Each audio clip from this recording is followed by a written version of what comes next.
Welcome back to another FPL captaincy analysis, this time ahead of double game week 32. In 31 we gave Isak the armband, but he failed to return against Leicester. Should you back him again? Should you triple captain him?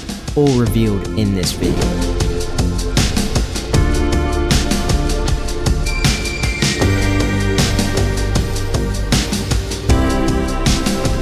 Last week's top 3 pulled up to blank Boulevard, no returns from any of the top 10 most captained players, so having Isak and Salah in my top 2 feels decent in what was an underwhelming round for FPL's talisman. There's no shortlist for 32 because this week I'll be focusing on Isak triple captain. For me, he's by far the best option, but don't stress if you're looking to go against. I've still got my final rankings at the very end. Let's start with a brief overview of Isak's double and the spacing in and around the next 2 weeks. Both fixtures are at home, and Isak's coming into the Man United game with almost a full week's worth of rest. Spacing is noticeably tighter for that midweek Palace game, just a 3-day rest gap between United and Crystal Palace, but that hasn't impacted my expectations for availability. I'm predicting Alex to start and feature for more than 75 minutes in both. The turnaround from Palace to Villa next Saturday is rather short, which is why I reckon you'll get less minutes from Isak midweek. Now, I've seen a few of you voice concerns over Isak's recent form. However,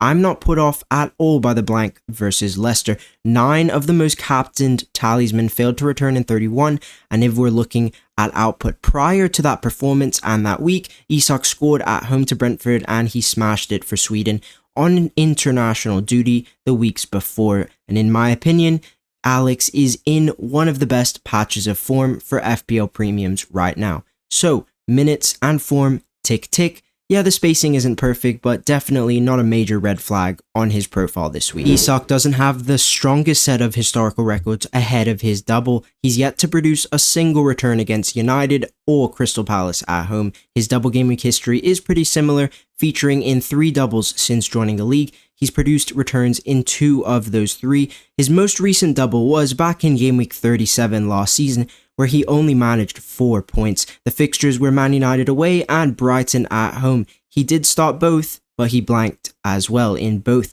The lack of historical explosivity does regress Alex's profile. Assessing the fixtures is crucial in a double, and honestly on paper both fixtures don't seem all that appealing across the season. Man United's defensive data has them mid-table, whereas Crystal Palace are comfortably a top 6 defense. There is some good news though on the fixtures.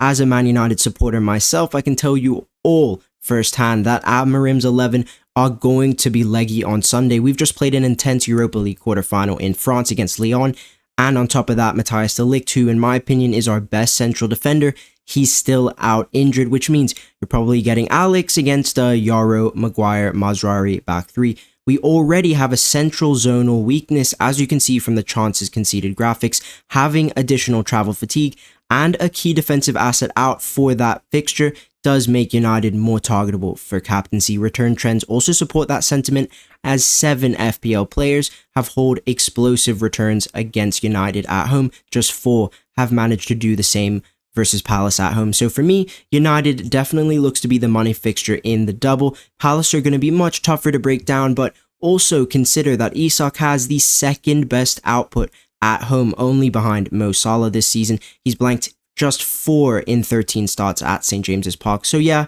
Palace aren't necessarily that targetable, but I still don't see any significant red flags with this set of fixtures. The Swede's record in midweek kickoffs is super impressive. He's returned in each of his last 5 midweek home starts. 2 of those 5 were 10 plus points, so he does get a green tick in terms of consistency and explosivity. Isak's Sunday at home data set, it's not as dazzling, but his double-digit haul rate does sit above 20%, which is very good for strikers in the current meta. Return rate, which is basically goal involvements per start, that metric is just hovering under a 1 average, which is pretty decent as well. So both game day profiles are pretty promising. Taking a look at his game time performances and Isak's points history in night matches at home are also very impressive. Great form over the last 5, boasting a very healthy double-digit haul rate too.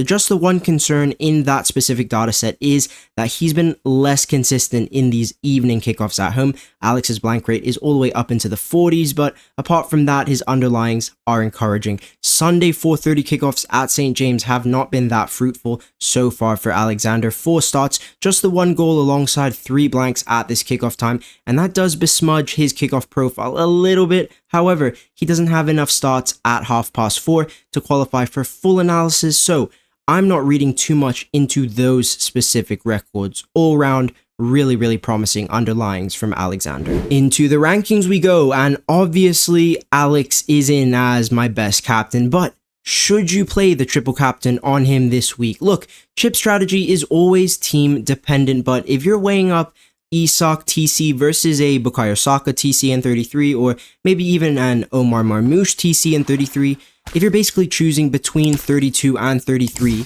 to play your triple captain, I'd 1000% back Alexander Isak in this double over any of the 33 options. Isak doesn't have any major concerns in his profile. He's projected strong minutes. I think Man United are definitely targetable. Yeah, Palace are a top 6 defense, but Alex has been the second most productive asset at home. Only Salah has accumulated more home returns than Isak, so with strong minutes, I've got high expectations for what he can deliver. The only issue I've got really with him is the potential groin niggle that he's rumored to be carrying. Historical records in both fixtures and in doubles haven't been great up to this point, but this is Isak's best Premier League season to date, and I fully expect him to improve on a lot of those past averages in this double. For me, he's triple captain approved. If you want to use the chip on him, I believe that to be a good decision, and it is fully 100% approved by me if you want to play it. I think he's far clear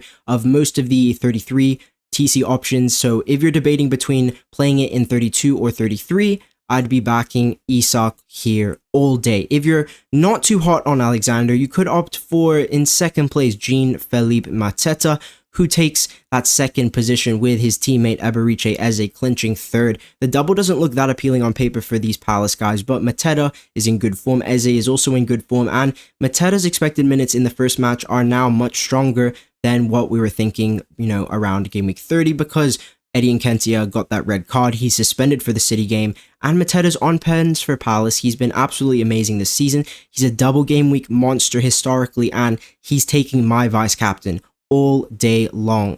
Eberiche is in third, and obviously he's in good form. He's got a small share of set pieces, and if you do want to go a little bit rogue, I do think wildcard captain could be interesting with Mo Salah against West Ham, but that is a very rogue shout. For me, Isak's going to have huge EO, and captaining a singular in a double is always high risk, but if the popular options fail, and if Mo Salah manages to win again on captaincy, I can guarantee you'll be on the moon. But I really rate the potential from my top 3 this week, so I'd stick with one of them. As for me, I'm not going to be playing my triple captain on Isak just because I'm forced into using my bench boost chip instead. I'm saving my triple captain for game week 36 onwards. If you want to find a little bit more about my chip strategy, check out this one right here. But that's all I've got in store for you guys today.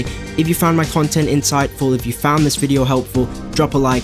Let me know what chip you're using in the comment section. I'll be interested to see. And best of luck in this double.